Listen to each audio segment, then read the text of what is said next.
Hey everyone, my name is Tyler. I'm a bass trombonist, and as of posting this video, I would have graduated from Florida Atlantic University with a bachelor's degree in bass trombone performance. I'm posting this video to announce my summer 2025 Embouchure Change project.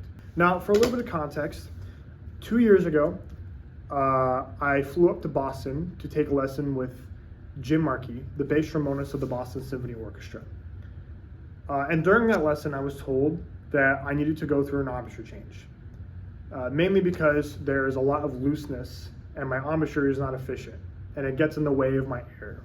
As brass players, it's important to know that there is a relationship between our air or our wind, whatever you like to say, and our embouchure. And as of now, my embouchure is not efficient and it gets in the way of my air when I blow through the instrument. So how this series is going to work is starting mid to late June, depending on when I move, I'm going to be posting videos twice a week, sharing my progress in my embouchure change. These videos are going to be heavily raw and uncut. And it is essentially going to be a video practice log that is going to be public.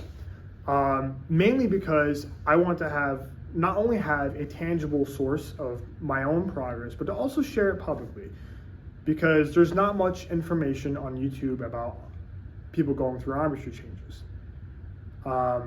Obviously this might be a good thing because too much information about it could confuse people, especially young people. These videos are not going to be a tutorial. It's mainly going to be focused on me and my own progress and what I need to do to fix my issue. The whole point of these videos is just so you can see what the process is like. So without further ado, I'm going to explain why I need to go through the embouchure change. So here I have my rim, and I'm going to do some sirens on it so you can see what's happening here.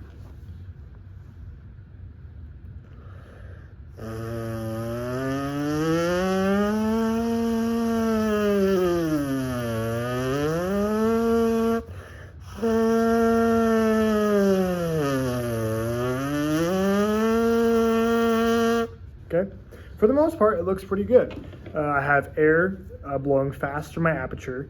I have my corners engaged, my chin is engaged, although my hand was kind of blocking it, but you'll see in the horn. And under my nose is a little bit engaged. Now I'm going to do the same thing on my mouthpiece.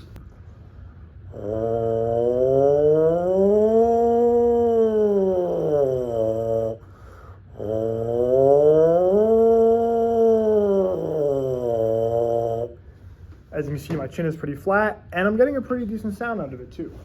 Now, let's plug the mouthpiece into the horn. I'm going to sustain the middle B flat from two different angles.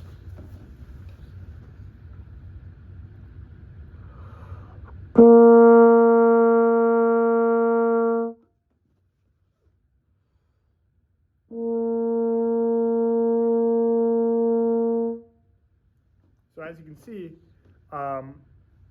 my chin buckled and my chin bunched up. So my embouchure went from here to here.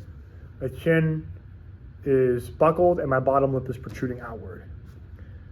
Now let me do a slur I'm going to do a slur from B flat to F middle B flat.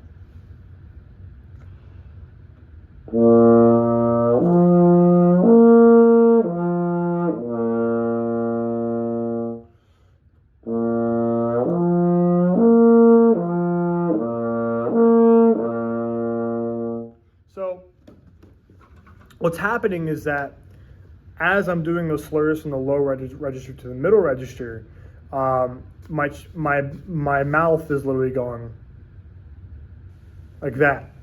But oddly enough, on the mouthpiece and on the rim, that wasn't happening. Everything was staying stable.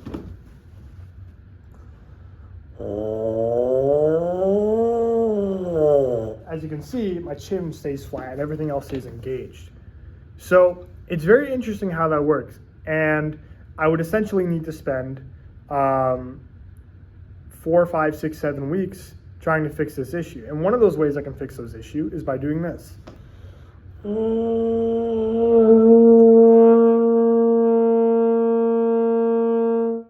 can already hear the difference in the sound. Let me do that again.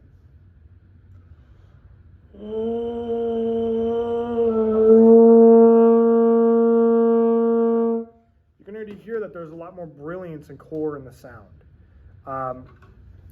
Now, as a bass trombonist, specifically as a bass trombonist, or a brass player, honestly, sound is king.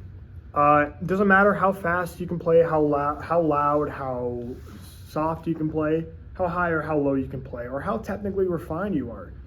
If your sound is not fluent through all the registers, it doesn't matter.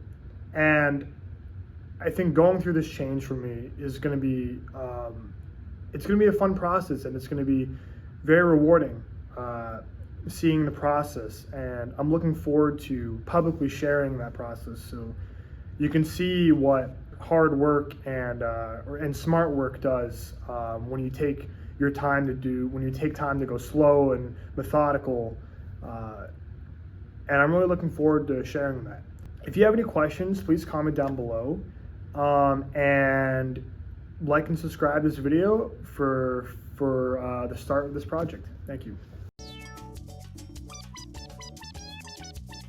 I think it's very important when a person is embarking on a new project or a new endeavor, it's important to reflect on where you were before and where you are now.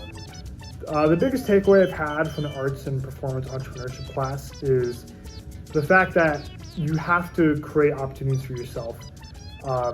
You can't just sit around and wait. That for the most part, that's not really how it works. You have to take a step and actually give it a shot, even if it costs you some money and the opportunity doesn't end up working out. You still try, and eventually it will work out. The way I saw myself before I took this class, I was very much so inside my own box and just, I'm going to take this path and only this path. Versus now I see that, hey, whilst I am on the audition track, you know, I can also do other things to help make me sustainable income. And I think that's very important, especially, you know, because you need money to take auditions. Two biggest inspirations for me when I was in middle school was the original Gabrielli 1960s recording, and the Christopher Bill. And I've always wanted to sound like, I've always wanted to have that glorious sound of the brass, like the way those players play in the Gabrielli recordings. And applying those sounds into this new project that I'm doing, and it is really exciting to me. And on top of, with Christopher Bill, I think, you know, being a content creator and you know, doing something new with the trombone is really, really fascinating to me. And those two I've kind of applied to the same project. And I'm looking forward to the process.